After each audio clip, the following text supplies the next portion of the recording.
Yo everyone, Pine here. So I want to talk a little bit about a strategy that I trade every single day. It's called the first inside bar. It's a strategy that I've been trading for a few years now, and I want to show you guys some different ways on how to trade it. You know, risk to rewards, like what to do, whatever. So what's an inside bar? Well, simply a bar that's the body in the wick is within body in the wick of the previous candle. That's pretty simple. I use an indicator called LDT inside outside bars, and I have the inside bars painted yellow so it pops right up easily on Trade of 8 when it happens. So here we go. So here's an example. This was Monday on August 4th, and what I do is I simply look for a break of the inside bar. So I just place a bracket order above and below the inside bar. So I just place a bracket order. I have bracket orders set here. You can use like a 30-60 or whatever. But what I'm looking for is a 20-point take profit. This was back tested by Methodical Man. Shout out Methodical Man. It hits about 79% win rate. But the problem with a 20-point take profit is sometimes your stop out is a little bit wider than what a 20-point take profit. This is about a 30-point candle. So your R&R can be negative, but it has a high enough win percentage where it's profitable, right? So I simply take the break, stop goes below, and then I look for 20-point take profit. Bang, that's easy, right? That's all I'm looking for. 79%. It hit 4 out of 5 times last week. So that was Monday. This was Tuesday. You see the break here.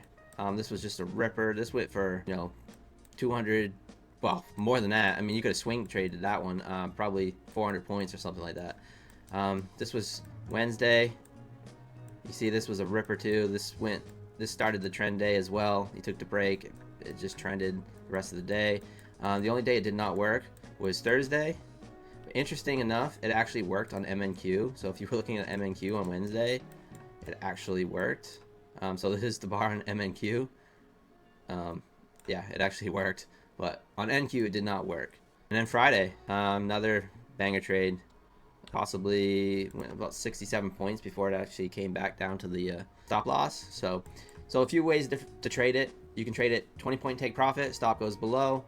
You can try a 1-to-1, which is simply 100% of the candle. So like a 1-to-1 here. You could try that. You could try, there's another way of doing, I've backtested a 2-to-1. I've used a 30-point static stop loss and a 60-point static take profit. And it's very profitable, but the win rate is probably around 50-55%.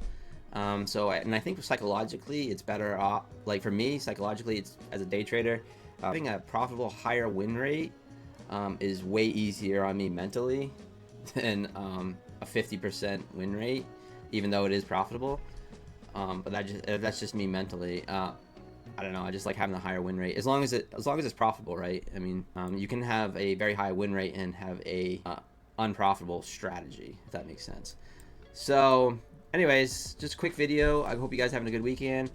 Use code PINE for all the prop firms who like to help support the channel. Let me know down in the comments if you've done any back testing on the very first inside bar of the New York session, and yeah, let me know. Let me know how you trade it. And I'll leave it to that. Take it easy, guys. Peace.